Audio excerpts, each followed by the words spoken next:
listeners, back at you just like I promised with Chronicle number 57.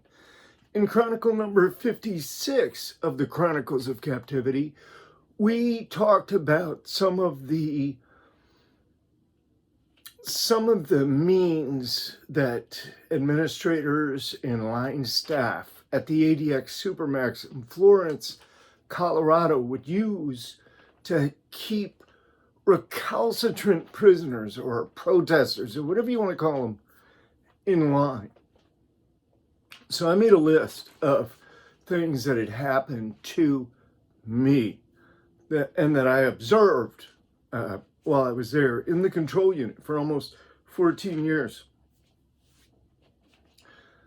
The guards, if they have reason, or if they feel they have reason, if you're causing them extra work or causing, quote, trouble, unquote, then they begin to take an attitude against you. So then, that kind of spreads between them. Some of the guys will, make their own decision. They're men enough and have their own independent stance mentally, so they're not being dragged off into that. But other ones are very sly, they think they're very sophisticated with these ways and means of harming a prisoner that they don't like for whatever reason, or want to, I shouldn't say don't like, that's not quite accurate. It's a rough version of want to make into a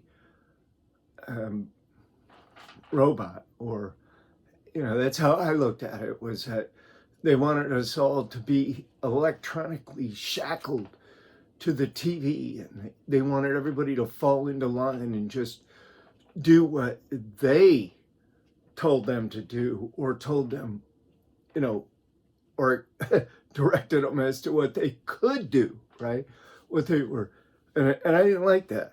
I wanted to do things. I wanted to not, not necessarily to cause trouble, but I've always believed in personal dignity and human rights, and it's always been big to me, all of that stuff. But when you're living in a cage, then it gets magnified, right? So I made a list, and these are some of the things that guards did to me, and also that I saw them do to others at certain times. Toy with your mail. Okay, the mail comes into the unit.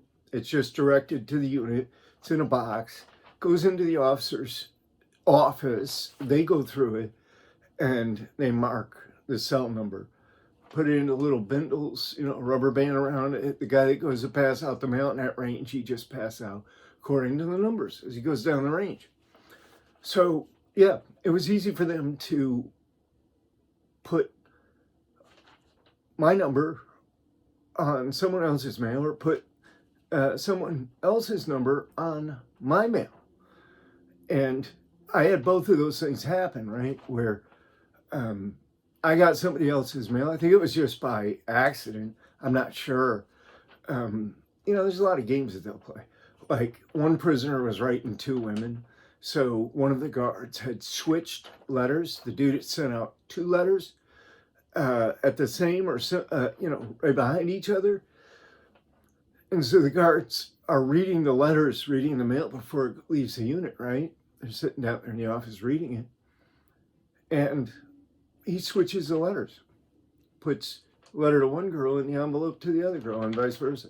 So it's stuff like that. I had guys call out, "Hey, who's Powers? I got your mail down here."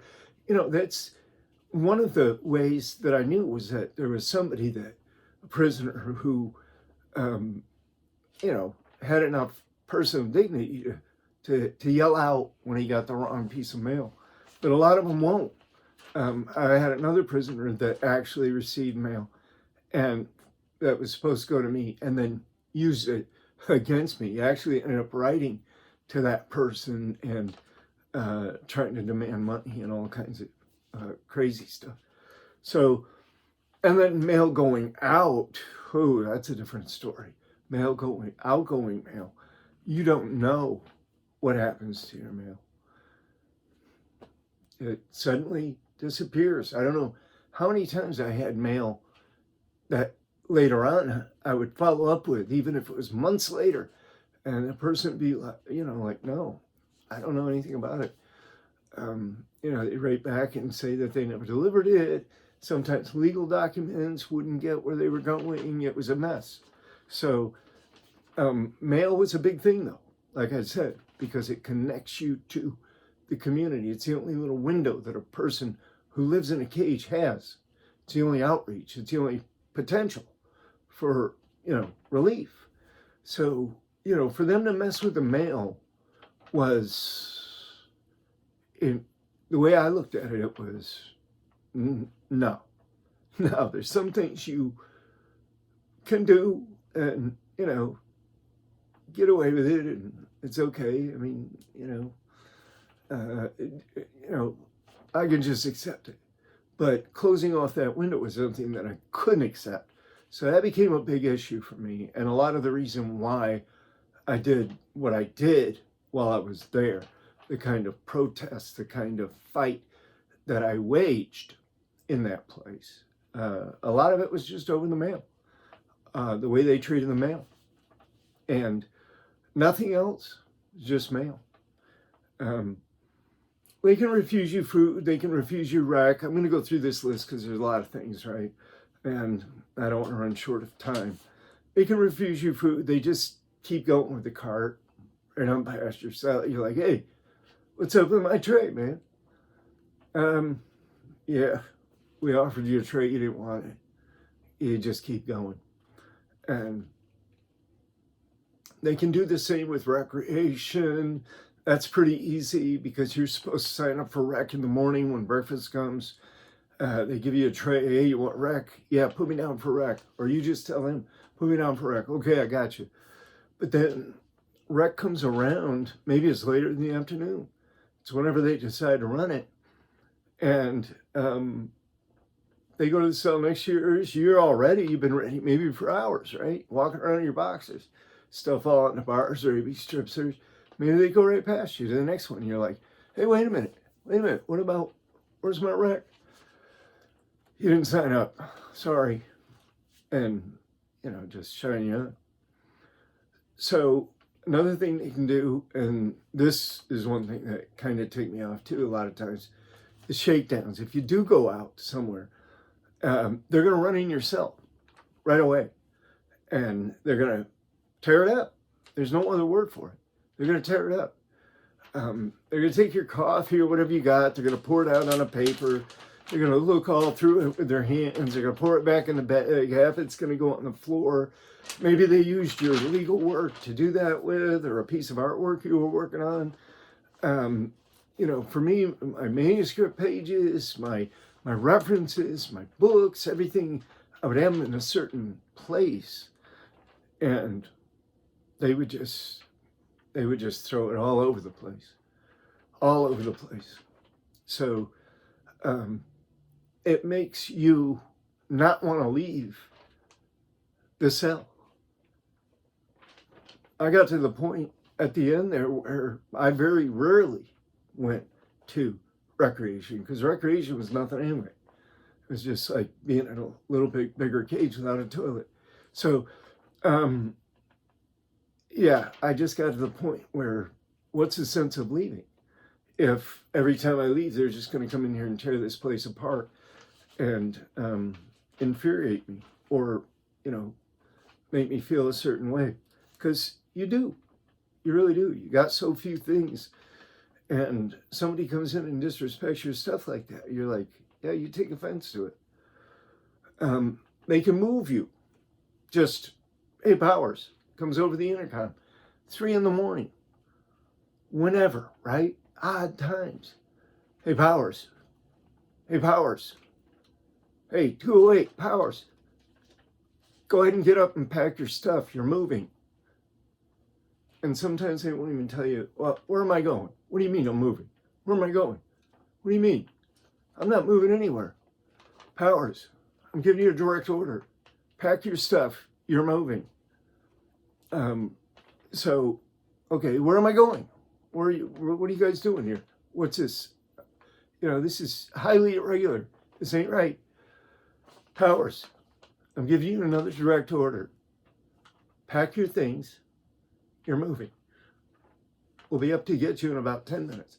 So, you run through a few of those things too. You end up maybe going to a range where, maybe the range you were on was cool. You knew people and you had a little hookup with, the orderly, and you could pass stuff around and you could get little things done and you're comfortable, right? All of a sudden you're moved to a place where it's all crazies and hostels and just all kinds of bogus bullshit going on. Just because. They can act like they put something in your food. I've had that happen more than once, where they'll make some kind of sly comment or subjection, comment or comment. What am I trying to say here? They'll infer. They won't say, hey, I just spit in your food, or hey, I know the other guy just jacked off in your main tray, or we put rocks in there, whatever. They won't say something like that, but they'll infer that they did something to your food, like, hope you enjoy that tray, and they'll just kind of smile, walk away, right? So you start thinking, and I'm telling you, you look at that tray, you'll see that there's something there that looks like what they were inferring, right? You don't know maybe exactly what it is, but, it plays with you psychologically. So now maybe you just, maybe when that guy delivers trays, maybe you just don't eat. Maybe you eat just certain things off the tray. Banging the stick on the door. That used to be irritating. You'd be sleeping, the guard would come by and take his nightstick and just hit the door, right? Bang, bang, bang. That's what it sounds like on the outside, right, to him. On the inside, it's boom, boom, boom, like a shotgun going off. And you're like, whoa, what the hell? And then he'll say, oh, okay, glad to see you're alive, boom, and just keep walking. Flashlight, you're sleeping, and these guys come in with these high-powered flashlights, LED, like 10 battery or something, and, they're like laser lights, and they just keep playing it over your face, shining it, trying to get it in your eyes, until you wake up. So I finally got hip to it, and I said, okay, they wake me up with it, yeah, but I wouldn't open my eyes. I would just continue to play like I was sleeping, no matter how long they stayed there. And finally they'd go. I wasn't going to give them a little bit of satisfaction. They can unplug, if you do have a TV, they can unplug it in the pipe chase. They just come by, open the pipe chase, unplug the TV, boom, keep walking. Now you've got nothing, right? No TV. They can leave the light on from the outside. They got a key they can turn right by your door. And it'll put your light on high beam and it'll lock it 24/7. It won't go out.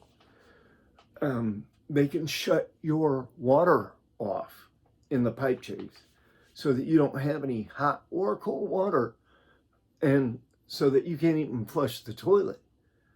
If they think you're pissed off about something and might flood or might do, they'll go in the pipe chase and just turn off the water. And there you go, right? No water, no toilet, no shower, no nothing. Until you can, get somebody to turn it back on. I mean, it could be days later, 3-4 days later. I've had it be 4 days later. They did play a couple times this music through the speaker that was like this really hard screaming, banging, like head banging music or something like that, and it was loud. It was, the guy was playing it through the intercom, and I don't know, it didn't really affect me. I kind of enjoyed that. It was something different anyway. I started dancing around and stuff. I was with it, right? They stopped playing it then. They can't deny toilet paper, like when they turn the toilet off, and then I remember they denied me toilet paper and any kind of like toothbrush, toothpaste, that stuff. They can write false incident reports, and they do that routinely, which, takes good time away from you or gives you sanctions. That's one of their favorite things, really, is to write a false report. Their main thing that they write is threatening staff. If you say, if you even intimate, like, I'm going to have to get a hold of my attorney and see about filing a civil lawsuit against you and this place for you violating my constitutional rights. They take that as a threat. They call that a threat. They don't, because threat under the rules is not described. So it's really anything that the officer perceives as a threat is a threat. There's no definition for it. So yeah, they're going to bang you every time on that. DHO, it's a kangaroo court. They know that, you know that. You go in there, you get your sanctions, and don't matter what you say or do, you're guilty. So they use that as the big one.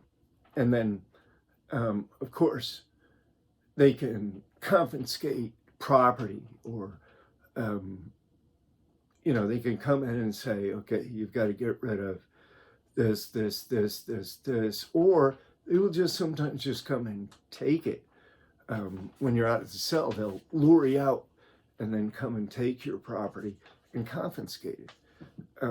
So those are some of the lighter techniques and methods that are used to try to control prisoners. Or I don't know if it's control, really. I think it's more about, like,